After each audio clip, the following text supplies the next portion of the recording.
en esta mañana nos llena de alegría al tener la oportunidad de compartir la palabra del Señor. La palabra del Señor es el camino, es la senda por el cual nosotros tenemos que transitar para tener una vida de victoria en el nombre de nuestro Señor. Asimismo, indicarles que durante varias semanas hemos estado estudiando la primera carta a los tesalonicenses y luego hemos comenzado a estudiar esta segunda carta. Como sabemos, Pablo tenía complacencia por los avances espirituales de la iglesia de Tesalónica. Sin embargo, había algunos aspectos que necesitaban resolverse y aclararse. En ese sentido, hoy abordaremos los deseos que tiene el apóstol Pablo sobre su iglesia en Tesalónica.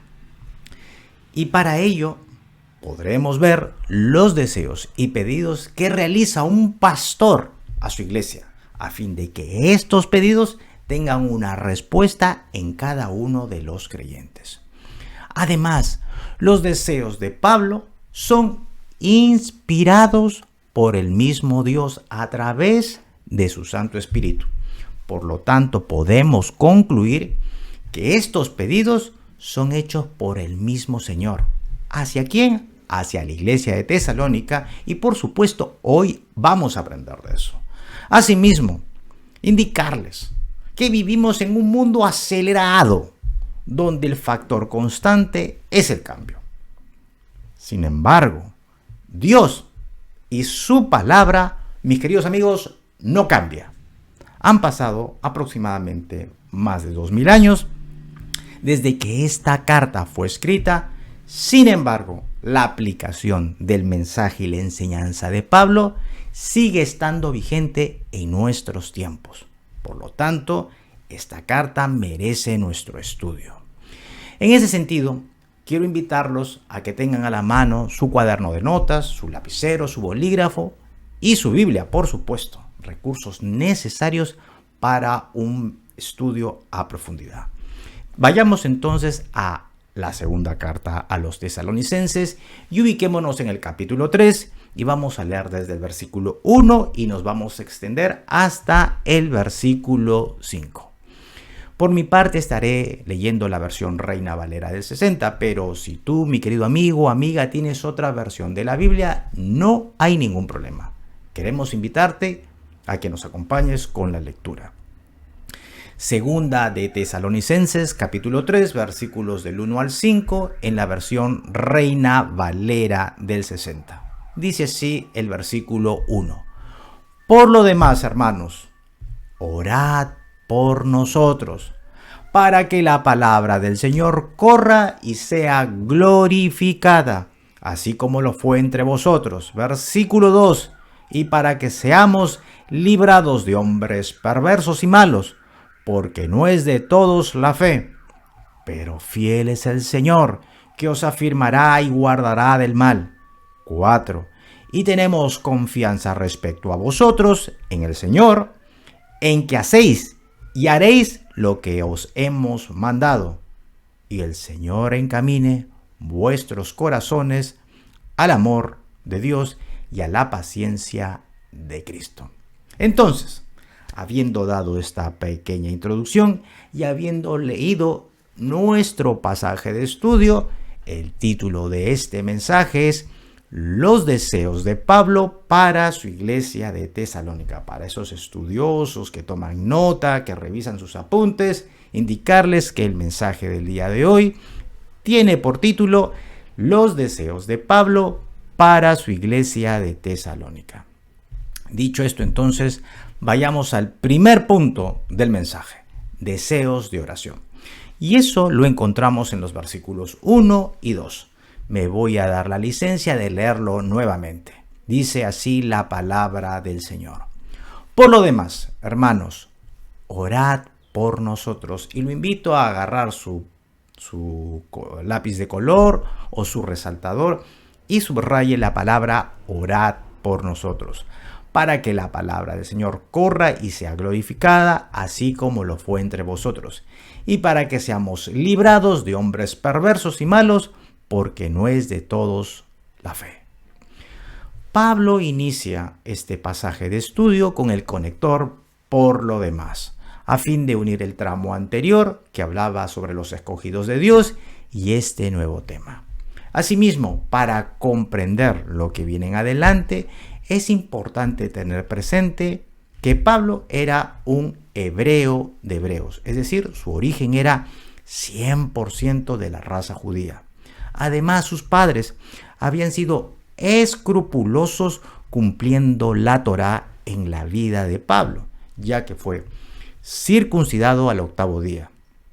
Si observamos su formación, encontramos que Pablo fue educado, fue formado, fue capacitado, fue entrenado por Gamaliel, un eminente doctor en la ley.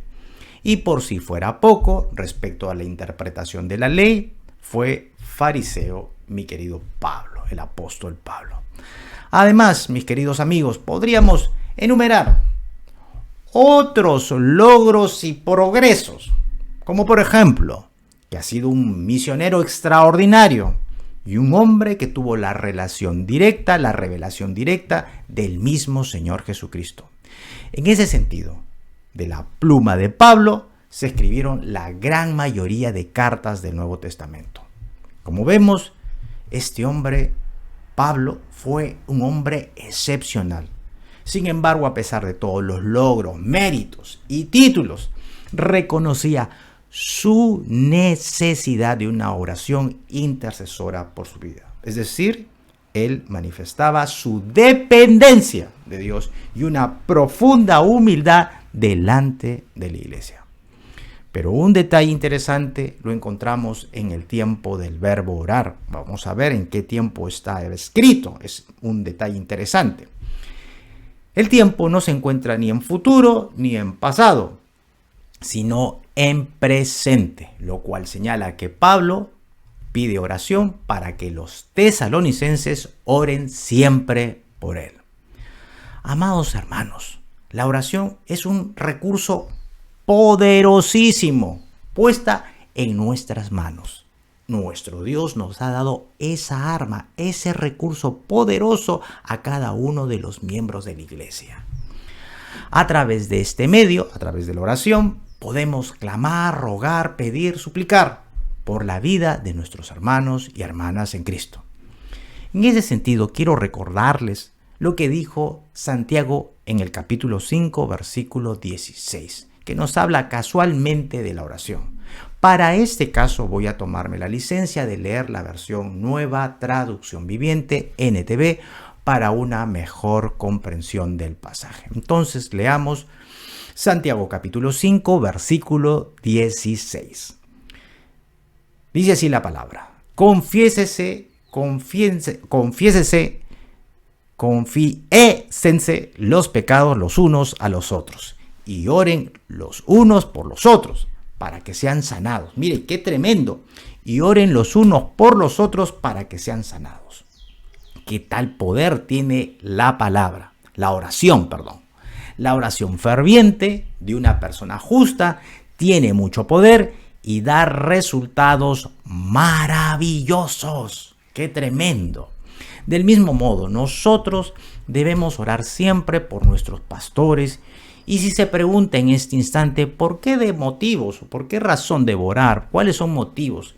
¿Por qué debo orar por los pastores? Pues usted puede orar por los pastores, por su salud, por su familia, por la economía del pastor y por supuesto, por su ministerio, para que pueda cumplir con cada uno de las metas, objetivos, planes, proyectos que tiene Dios sobre la iglesia.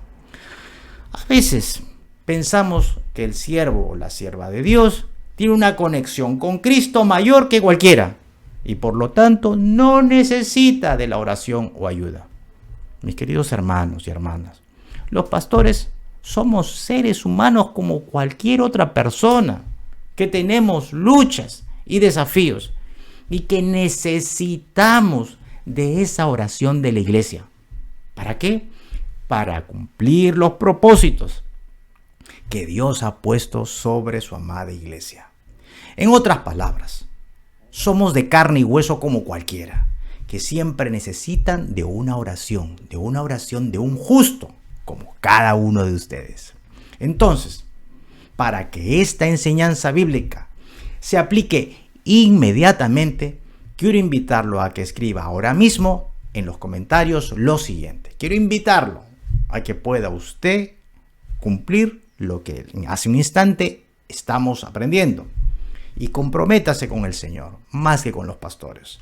Oraré por mis pastores. Oraré por mis pastores. Gloria a Dios. Así vamos a cumplir la enseñanza que el Señor ha puesto en esta mañana. Pero Pablo, además de pedir oración por su vida, también pidió oración para que la palabra del Señor corra. Entonces, nos podemos hacer esta pregunta. ¿Y qué quería decir Pablo para que la palabra corra? Porque todos sabemos que la palabra no corre, no tiene piernas. Pablo en este caso utiliza un lenguaje metafórico para pedir que la palabra del Señor se difunda rápidamente en todo lugar. Entonces, hagámonos la siguiente pregunta. ¿Y por qué quería que la palabra del Señor se difundiera rápidamente? Pablo estaba deseoso que el evangelio pueda llegar a nuevas regiones, a lugares que hasta ese momento no había llegado. De esa manera estaría cumpliendo la gran comisión. ¿Qué les parece si la volvemos a leer? Esa palabra del Señor que nos ha dejado a cada uno de nosotros. Y eso lo encontramos en el Evangelio de Mateo, capítulo 28, versículos del 19 al 20.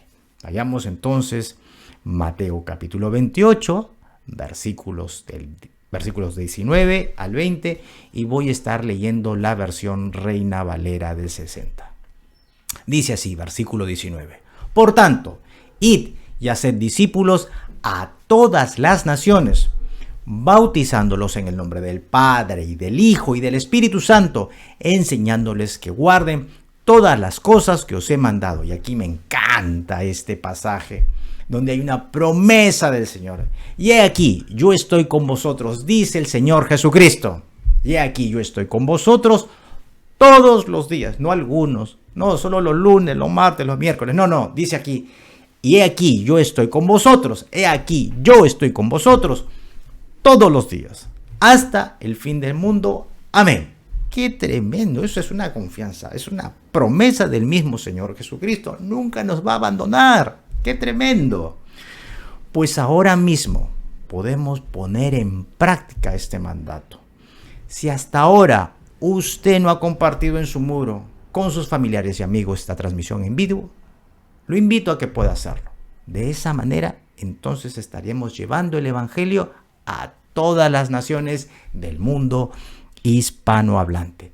Gracias a Dios tenemos estos medios virtuales para llegar a las naciones, a fin de que el mensaje de Cristo pueda correr tal igual como lo pidió Pablo a la iglesia de Tesalónica. Finalmente, Pablo identifica a los malos y perversos que podían presentarse en su ministerio, en su camino, por lo cual él pide oración para que Dios los proteja de este tipo de personas que estaban influenciadas por Satanás. Entonces, podemos decir que en este primer punto hemos visto los siguientes pedidos hechos por Pablo a la iglesia de Tesalónica. Él pedía oración por su vida, él pedía oración para que la palabra se difunda y él pedía oración para protección de los malos y perversos. Habiendo desarrollado este primer punto del mensaje, entonces vayamos al siguiente punto, que es deseos de una firme confianza en Dios. Deseos de una firme confianza en Dios. ¿Y dónde encontramos eso? En el versículo 3. Leamos juntos, por favor, Segunda de Tesalonicenses, capítulo 3, versículo 3. Dice así el Señor: pero fiel es el Señor, que os afirmará y guardará del mal. Miren lo que les dice Pablo a los tesalonicenses: pero fiel es el Señor, que os afirmará y guardará del mal. Como hemos estudiado en la primera carta a los tesalonicenses, la iglesia había sido objeto de persecución por parte de un grupo de judíos. Asimismo, Pablo, preocupado por el estado espiritual de su amada iglesia, había enviado a su hijo espiritual Timoteo a alentar a los hermanos a mantenerse firmes en la fe. En ese sentido, Pablo señala que el mismo Señor, así es, que el mismo Señor afirmará y guardará del mal a su amada iglesia. Es decir, Pablo deseaba que los tesalonicenses se mantengan confiados en el Señor, dado que el mismo Señor los afirmará y guardará del mal. Por otro lado, confiar en Dios. Cuando todo te va bien, cuando el viento te sopla a tu favor, es relativamente sencillo creer en Dios y confiar en Él. Pero cuando la situación se vuelve apremiante, confiar en Dios y en su palabra ya no resulta tan sencillo. Asimismo, cuando uno está dentro de los caminos del Señor, uno pasará por pruebas. Mis queridos hermanos y hermanas, indicarles que Dios tiene sus métodos para lograr entrenar nuestra vida espiritual. Y Dios utilizará los desafíos, como la enfermedad, la estrechez económica o tal vez la injusticia, para entrenarnos a fin de que nosotros pongamos nuestra total y absoluta confianza en Él.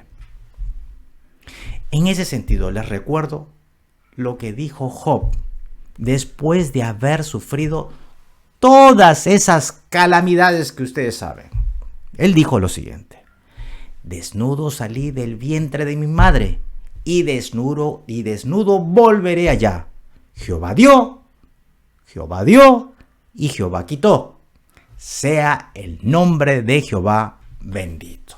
Qué tremendo conocimiento que tenía Job acerca de Dios. Asimismo, aunque libremos 1000 batallas, la iglesia de Cristo es indestructible. Y lo voy a reiterar. Mis queridos hermanos, la iglesia fundada por el Señor es indestructible. ¿Y dónde encontramos eso? Por favor, vayamos al Evangelio de Mateo, capítulo 16, y leamos lo que el mismo Señor Jesucristo nos lo recuerda en esta mañana.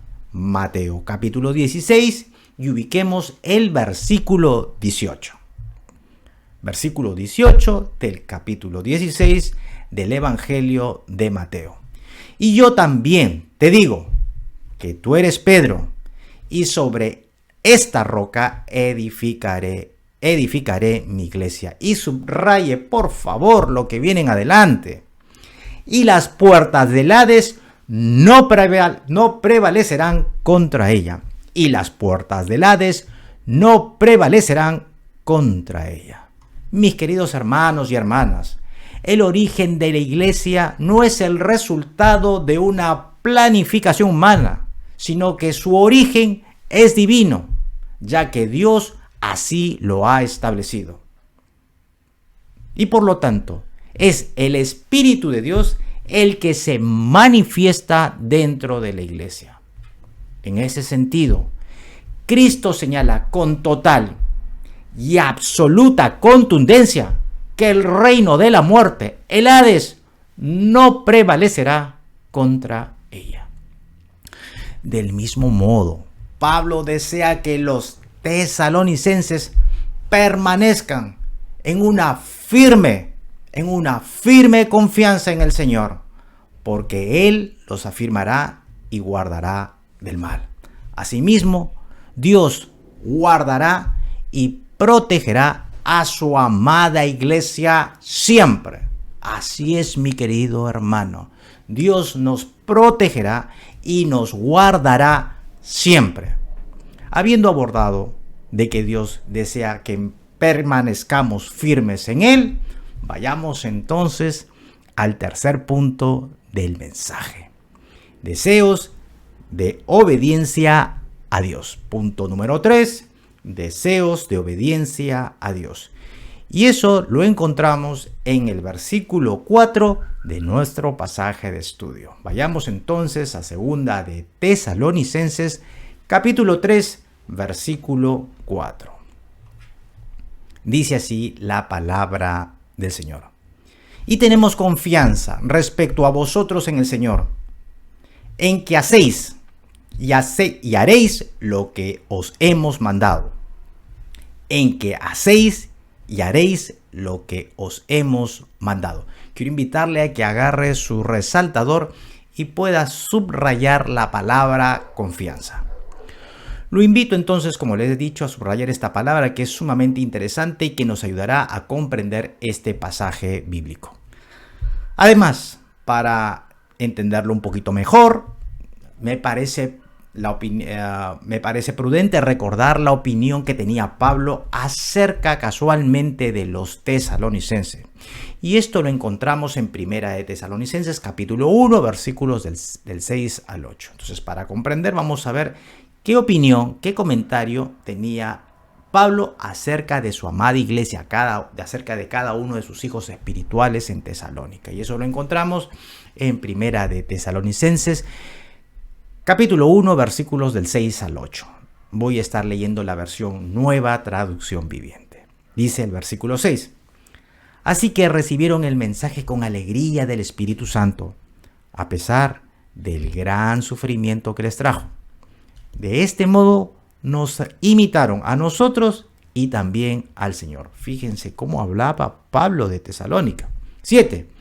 Y como resultado han llegado a ser un ejemplo para todos los creyentes de Grecia, es decir, de toda Macedonia y Acaya. ¡Qué increíble! Ese es el concepto que tenía Pablo de los tesalonicenses. Versículo 8. Y ahora la palabra del Señor está siendo anunciada partiendo de ustedes a gente de todas partes, aún más allá de Macedonia y Acaya, pues a donde quiera que vamos encontramos personas que nos hablan de la fe que ustedes tienen en Dios. No hace falta que se la mencionemos. Entonces, los tesalonicenses, a pesar de su juventud en cuanto a su crecimiento espiritual, eran cristianos con muchas virtudes, siendo imitadores de Pablo y del Señor.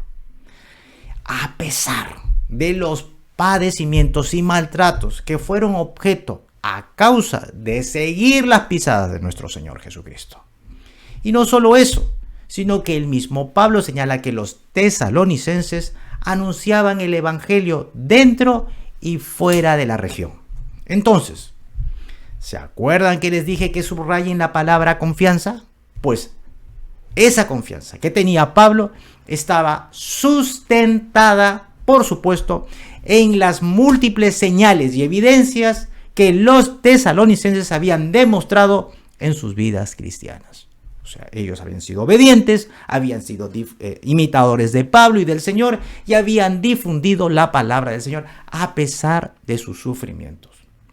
Sus frutos habían evidenciado que eran dignos de confianza. Y para eso les recuerdo lo que el mismo Señor Jesucristo nos dijo. Por los frutos que seguía, por los frutos los conoceréis. Así es, hermano. Si usted ha avanzado hasta aquí, diga un fuerte amén y escríbalo en los comentarios. Amén. Gloria a Dios. Entonces, a la luz de los antecedentes de los tesalonicenses, podemos decir que Pablo tenía plena confianza, que tenía confianza de la obediencia de sus hijos espirituales en Tesalónica.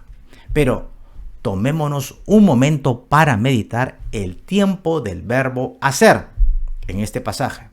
Primero está en el tiempo presente, hacéis, y segundo está en tiempo futuro, haréis. Entonces podemos concluir a partir de esta investigación que Pablo estaba totalmente seguro de la obediencia de los tesalonicenses tanto en el presente como en el futuro. Mis queridos hermanos y hermanas, la obediencia que pide el Señor no es poca cosa. Dios quiere que le seamos obedientes en todo momento, en toda circunstancia. Y a veces ser obediente a Dios no será una tarea sencilla. Pero déjeme decirle que ser obediente a Dios y a su palabra traerá muchísima bendición para usted y para los suyos. En ese sentido, quiero recordarles un pasaje que seguro la gran mayoría de ustedes lo ha leído, pero vale la pena recordarlo. Vayamos a ver qué le dijo el profeta Samuel al rey Saúl luego que el rey había desobedecido la palabra. Y de esa manera vamos a comprender cuán importante es ser obediente a Dios bajo toda circunstancia, en toda situación y en todo tiempo. Primera de Samuel, capítulo 15. Primera de Samuel, capítulo 15. Y vamos a leer los versículos 22 y 23 en la versión NTV, Nueva Traducción Viviente. Pero Samuel respondió, miren esta pregunta que le hace al rey. Miren la pregunta que le hace al rey. ¿Qué es lo que más le agrada al Señor? ¿Qué es lo que más le agrada al Señor? ¿Tus ofrendas quemadas y sacrificio? ¿O que obedezcas a su voz? Escucha, mire, con signos de admiración, escucha, cabezón, le dice. La obediencia es mejor que el sacrificio y la sumisión es mejor que ofrecer la grasa de los carneros. 23, wow, lo que se vienen adelante si son palabras mayores, tremendo el profeta. La rebelión, o sea, la desobediencia, la rebelión es tan pecaminosa como la hechicería. Increíble. El que es rebelde, el que es desafiante, el que no quiere obedecer. Dice, la rebelión es tan pecaminosa como la hechicería y la terquedad tan mala como rendir culto a ídolos. Así que, por cuanto has rechazado el mandato del Señor, Él te ha rechazado como rey. Entonces, podemos decir que el deseo del apóstol sobre su joven iglesia en Tesalónica era que ellos se mantuviesen obedientes a la palabra y a su consejo. Igualmente quiero invitarlos a que escriban todos esos obedientes de la palabra del Señor, todas esas mujeres, hombres, jóvenes, hombres de Dios, mujeres de Dios, que son obedientes a la palabra de Dios. Que así van a poner en los comentarios, yo soy un obediente, o voy a ser un obediente a la palabra de Dios, voy a ser un obediente, o soy un obediente a la palabra de Dios. Gloria a Dios. A ver cuántos comentarios tenemos el día de hoy en nuestra transmisión de esos valientes hombres y mujeres que a pesar de todas las circunstancias siguen siendo obedientes a la palabra y al mandato y al consejo del Señor. Así es, hermano y hermana, declare por estos medios digitales su obediencia a Dios y su sometimiento a su palabra. Así podemos declararlo por estos medios digitales. Entonces, repasemos estos 3 primeros deseos del apóstol Pablo sobre su iglesia de Tesalónica, antes de ir al último y cuarto punto. El primer punto era deseos de oración. Pablo estaba pidiendo oración para él y para que la palabra pueda correr. Versículos 1 y 2. Luego, el deseo, el anhelo de Pablo era deseos de una firme confianza en Dios. ¿Y eso dónde lo encontramos? En el versículo 3. Y lo que acabamos de aprender es deseos de obediencia a Dios. Versículo 4. Entonces Dios nos está enseñando a que seamos obedientes a su palabra, que sometamos nuestros pensamientos a los proyectos, visiones, anhelos y planes que tiene nuestro Señor para nuestras vidas. Entonces, habiendo revisado y repasado estos primeros 3 deseos del apóstol, abordemos el último y cuarto punto de este mensaje. Cuarto punto, deseos de amor y paciencia. Deseos de amor y paciencia. ¿Y dónde lo encontramos eso? En el versículo 5 de nuestro tramo que acabamos de estudiar o estamos estudiando, en 2 de Tesalonicenses capítulo 3. Leamos juntos, por favor, este pasaje. Dice así el Señor: y el Señor encamine vuestros corazones al amor de Dios y a la paciencia de Cristo. Y el Señor encamine vuestros corazones al amor de Dios y a la paciencia de Cristo. Esta parte a mí me va a resultar interesante compartirla. Al leer este pasaje podemos observar los deseos del apóstol para que el Señor guíe y dirija a los tesalonicenses. Y la pregunta que podemos hacernos es: ¿hacia dónde debía llevarlos el Señor a los tesalonicenses? Pues la respuesta es al amor de Dios y a la paciencia de Cristo. Pero para comprender el sentir, el espíritu de esta palabra y ajustarnos a la intencionalidad del autor, los invito a leer conmigo este mismo versículo, pero en la versión Nueva Traducción Viviente. Estoy seguro que va a añadir muchísimo más en nuestra comprensión.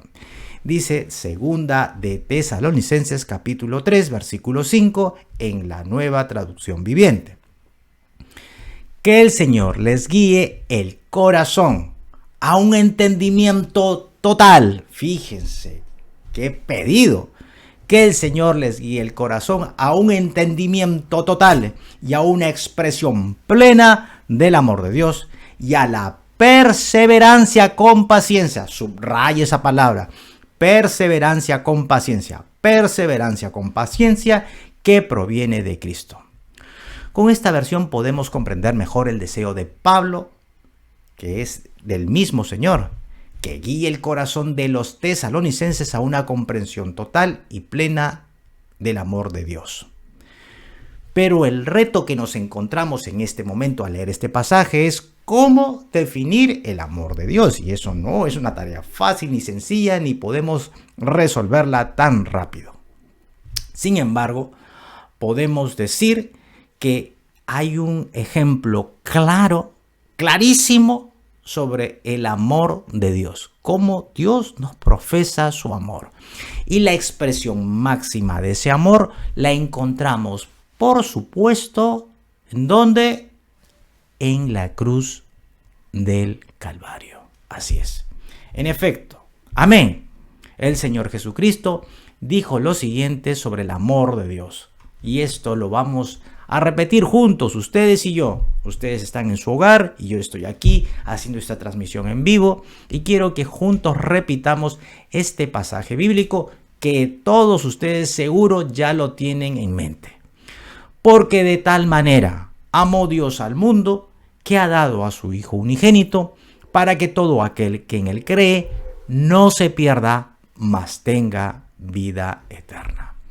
Y ese amor que lo dio todo para que cada uno de nosotros alcanzase la vida eterna, nos debe llevar a imitarlo. Mis queridos hermanos, nosotros no nos merecíamos el cielo, que nos merecíamos el infierno, eso sí no lo merecíamos. Pero Dios, en su infinita gracia, en su misericordia, envió a nuestro Señor Jesucristo para que en esa cruz del Calvario Él pueda clavar cada uno de nuestros pecados y rebeliones. Por lo tanto, de nosotros debemos imitar a nuestro Señor Jesucristo como una muestra palpable del amor que tiene para con nosotros. ¿Y cómo podemos imitarlo? Primeramente, quiero aconsejarle en esta mañana que lo primero que usted tiene que hacer es negarse a sí mismo. En efecto, lo primero que usted tiene que hacer es negarse a sí mismo y segundo, reflejar el carácter de Cristo todos los días de su vida. Y puedes preguntarte, podemos estar preguntándonos, ¿qué debemos estar negándonos? ¿Cómo podemos reflejar el carácter de Cristo en nuestras vidas? Pues el carácter de Cristo es humildad. El carácter de Cristo es generosidad. El carácter de Cristo es sencillez. El carácter de Cristo es sumisión y obediencia. Esa es la forma en que nosotros podemos ser un eco, un reflejo, un espejo de la gloria de Cristo en nuestras vidas. Mis queridos hermanos, no podemos continuar con el mensaje si no hacemos una reflexión profunda sobre este aspecto. Entonces quiero repetirte lo siguiente. ¿Qué estás negándote en tu vida? ¿Qué estás negando? ¿O qué estás crucificando en la cruz hoy? Que el Señor no le agrada, porque hay aspectos en nuestra vida que no le agradan al Señor y que estamos en ese proceso de santificación y que debemos negarnos. ¿Qué estás haciendo ahora por reflejar el carácter de Cristo en tu familia, en tu negocio, en tu trabajo, en el ministerio? Respecto a este asunto, quiero compartir con ustedes lo que el mismo Pablo escribió a la iglesia de los Gálatas. En el capítulo 2, versículo 20, él dijo lo siguiente: mi antiguo yo había sido crucificado con Cristo. Mi antiguo yo ha sido crucificado con Cristo. Ya no vivo yo, sino que Cristo vive en mí. O sea, él había sido transformado, cambiado por Cristo. Ya no era el Pablo de antes, era un Pablo diferente, transformado, cambiado, que solamente Dios, a través de su Santo Espíritu, por medio de nuestro Señor Jesucristo, puede hacer esa operación en nuestros corazones. Y dice así: así que vivo en este cuerpo terrenal confiando en el Hijo de Dios, quien me amó y se entregó a sí mismo por mí. Nosotros no nos merecíamos tanto amor, pero Dios, de una manera generosa, de manera abundante, a manos llenas, derrama sobre nuestras vidas su amor todos los días. Él dice que tiene misericordias nuevas cada mañana. Nos protege, nos cuida, nos guarda, nos sostiene, nos alienta a seguir su caminar. Así que, querido hermano y hermana, hagamos un firme compromiso de seguir las huellas de nuestro Señor Jesucristo y cada día esforzarnos por reflejar su gloria por donde quiera que caminemos. Entonces, todos los que quieren reflejar a Cristo, escriban en los comentarios: voy a reflejar a Cristo, voy a reflejar a Cristo, voy a reflejar a Cristo. Gloria a Dios. Así que te invito a que puedas escribir en los comentarios: voy a reflejar a mi Señor Jesucristo. ¿Y por qué? Porque es importante que lo escribas, primeramente para comprometerte delante del Señor, y segundo, para que nuestras vidas animen a otros a tomar esa decisión. Por otro lado, Pablo también deseaba que el Señor guíe a los tesalonicenses a la perseverancia con paciencia. Voy a respirar profundamente.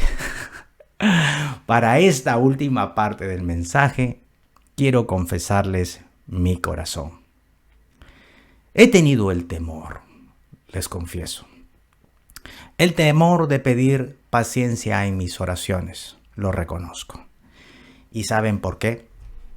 Porque la palabra del Señor señala claramente, según Santiago capítulo 1, versículo 3, que la prueba de la fe produce paciencia. Que la prueba de la fe produce paciencia.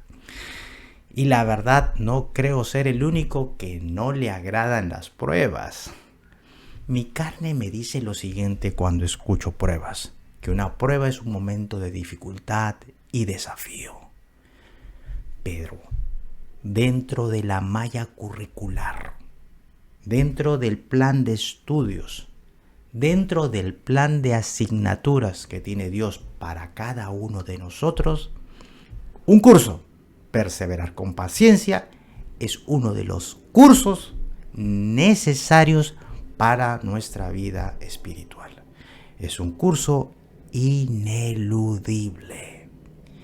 Y es que en este mundo todo, absolutamente todo, lo queremos para ayer. Miren, si no, les voy a dar algunos ejemplos, pongan atención. Usted se compra los electrodomésticos, aprietan un par de botones y en segundos tiene comida caliente. Y si va a comprar a los supermercados, ve las góndolas y tienen comidas instantáneas o listas. Todo inmediato, en un abrir y cerrar de ojos. O si ustedes quieren comprar un producto tecnológico, estos cada vez son mucho más rápidos, veloces. En general, nuestra vida es correr para lograr las cosas en el tiempo más corto. Y como este mundo corre de esa manera, nosotros pensamos que Dios actúa de esa manera, tal como corre el mundo. Pero dentro del plan de Dios, mis queridos hermanos, no hay atajos para ahorrar tiempo, sino una vida de perseverancia con paciencia. Para que se den cuenta que los tiempos de Dios son diferentes a los nuestros y cómo esto nos debe llevar a desarrollar perseverancia con paciencia, les detallo brevemente la vida de Moisés. Porque el gran libertador de Israel, Moisés, estuvo en la escuela, estuvo en la universidad de Dios por un largo periodo antes de ser llamado el libertador del pueblo judío. Primeramente, Moisés fue llevado a la corte del faraón desde muy pequeño para que fuese formado en ese momento por una de las civilizaciones más avanzadas. Entonces, podemos decir que Moisés fue a la mejor escuela y a la mejor universidad que en ese momento se podía acceder. O sea, accedió a la mejor información, al mejor conocimiento académico que en ese momento una persona podía tener. Y pregúntate, ¿cuánto tiempo estuvo allí? Bueno, te diré que estuvo 40 años. Así es, hermano, 40 años. ¿Y dónde lo encuentras eso? Apúntalo para que lo revises luego, pero revísalo, ¿ah? Hebreos capítulo 7, versículo 23. Así que, hermano y hermana, Moisés estuvo 40 años siendo formado en la corte de Faraón. ¿Le parece mucho? Vayamos a seguir investigando cómo continúa la formación de Moisés. Moisés, mis queridos hermanos, también estuvo 40 años en el desierto antes de ser llamado para dar libertad al pueblo de Israel. O sea, 40 años primero en la corte de Faraón, siendo formado por el mejor colegio, la mejor universidad, y luego 40 años más en el desierto. ¿Dónde lo encuentra eso? Apunte, Hechos capítulo 7, versículo 30. Hechos capítulo 7, versículo 30. Lo desafío, lo reto a que lea ese pasaje. Entonces, tenemos a un Moisés que estuvo en total 80 años. 80 años, mis queridos hermanos, siendo formado, adiestrado, entrenado por Dios antes de cumplir ese plan divino de ser su emisario antes de Faraón. A veces queremos los atajos. Mis queridos hermanos, no hay atajos. Tenemos que ir en el tiempo oportuno de Dios. Parecerá a nuestros ojos que Dios está demorando, pero no es así. Dios tiene el tiempo perfecto, el tiempo exacto. Y cuando nosotros adelantamos el tiempo del Señor, hermanos, cometemos muchas faltas, metemos la pata. Pero también tenemos al pueblo de Israel. Tengo otro ejemplo para ustedes. El pueblo de Israel, que caminó ¿cuántos años en el desierto? A ver, escríbalo ahí en los comentarios. ¿Cuántos años caminó en el desierto el pueblo de Israel antes de entrar a la tierra prometida? ¿Cuántos años? 40 años. 40 años antes de pisar tierra prometida.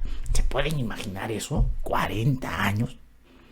Muchos estudiosos dicen que eso tomaría días, máximo semanas, pero Dios los hizo caminar 40 años. Otro ejemplo, tenemos la vida de José, que antes de ser el primer ministro de Faraón, fue vendido por sus hermanos, fue esclavo e incluso privado de su libertad en prisión. Todo esto para que Dios pueda formar el carácter de Cristo en la vida de José. Como vemos, Dios es un Dios perseverante, con paciencia, con nosotros. Él se tomará el tiempo necesario para que cada uno de nosotros pueda reflejar el carácter de Cristo cada día más y más. En ese sentido, Dios utilizará sus medios para que podamos desarrollar perseverancia con paciencia. Así que, hermano y hermana, cuando parezca que las cosas están tomando más tiempo del que usted quiere o cree, sepa que la prueba de la fe produce ¿qué cosa? Paciencia. Paciencia. Y que Dios quiere que sea usted perseverante en medio de las dificultades, en medio de las luchas, que usted siga perseverando en medio del dolor, del sufrimiento, en medio de la escasez, que usted siga perseverando por los caminos de nuestro Señor Jesucristo. Para finalizar, comentarles que en medio de unos días de descanso, yo decía, ya tengo mis vacaciones, voy a tener un tiempo de relax con mi esposa, mi hija. Lamentablemente, a María Belén y a mí nos dio el COVID. Y estoy seguro que a nadie le agrada pasar sus días de vacaciones o descanso enfermo en cama con un malestar general, pero eso fue lo que sucedió. Así Dios lo tenía planificado. Fueron unos días de mucho dolor, pero al mismo tiempo de oración en la casa, recordando las promesas de Dios. Entonces, cuando ya había superado los 7 días, dije, ya se terminó la cuarentena. Pero las secuelas del COVID comenzaron a aparecer. Y lo que serían unos días de malestar se extendieron más de lo que yo esperaba. Con ese estado de salud yo me decía, yo no puedo salir a trabajar, no puedo cumplir con mis compromisos, ¿cómo voy a capacitar, entrenar, cómo voy a hacer mi trabajo? Si no puedo caminar, me agito. Era una situación realmente incómoda. Y para los que no me conocen, decirles que soy una persona muy activa. Así que estar en cama a mí no me agrada mucho. Pero Dios tenía sus planes para mi familia. Así que me repetía una y otra vez lo que dice Romanos capítulo 8, versículo 28. Y sabemos que Dios hace todas, no cada una, perdón, no algunas, sino todas. Y sabemos que Dios hace todas las cosas cooperen para el bien de los que para el bien de quienes lo aman y son llamados según el propósito que Él tiene para ellos. O sea, cada una de las situaciones que estamos atravesando están cooperando, están trabajando de manera armoniosa, orquestada, sincronizada por Dios para que todas ellas trabajen a favor nuestro. No dice algunas, no, dice todas las cosas. Las cosas buenas que me pasan y también los desafíos, las cosas que no me agradan, la enfermedad, la estrechez económica, etcétera, los problemas familiares, los problemas emocionales. Todo está cooperando para mi bien. Hermanos y hermanas, Dios nunca dejó de amarme en ningún momento. Por el contrario, Él me alentaba a seguir perseverando con paciencia. Él sabía muy bien que mi familia y yo podíamos superar esta prueba, que Él multiplicaría las fuerzas cuando yo no tenía ninguna. Y lo que meditaba en esos días era cómo todas las cosas que vivimos están trabajando, como dije hace un instante, están trabajando unas con otras, están colaborando de manera orquestada, de manera sincronizada. ¿Por quién? Por Dios. Para que todas esas cosas estén cooperando para mi crecimiento espiritual. Por supuesto, para los que aman a Dios. Entonces podemos decir que el dolor, la prueba, la escasez, tiene un propósito en los hijos de Dios. Esa es la cosmovisión cristiana de un seguidor de Cristo. Además, estamos agradecidos a cada uno de ustedes. Y hago un paréntesis en este momento. agradecidos a cada uno de ustedes por tomarse el tiempo de orar por nosotros. Realmente lo agradecemos y valoramos todas esas oraciones de cada uno de ustedes. Así que después de conocer los deseos de Pablo para su iglesia de Tesalónica, podemos decir que estos deseos son también los de nuestro Señor. ¿Por qué?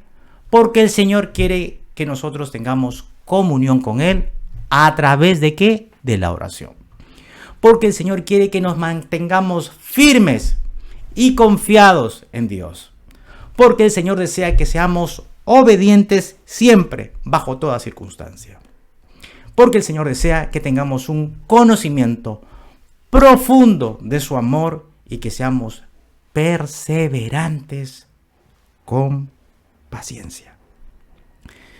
Entonces, si este mensaje te ha hablado a través del Santo Espíritu de Dios, si el Señor ha tocado tu corazón al escuchar esta palabra, quiero invitarte a que juntos, tú en tu casa y yo en la mía, podamos orar al Señor, pidiéndole que el Señor siga dirigiendo nuestro proceder. Que el Señor nos ayude a que nosotros seamos cada vez más obedientes, que nos sometamos a su palabra, que nos sometamos a sus mandatos, que nos sometamos a sus decretos. Que Él tenga misericordia y nos lleve con su diestra poderosa a buen puerto.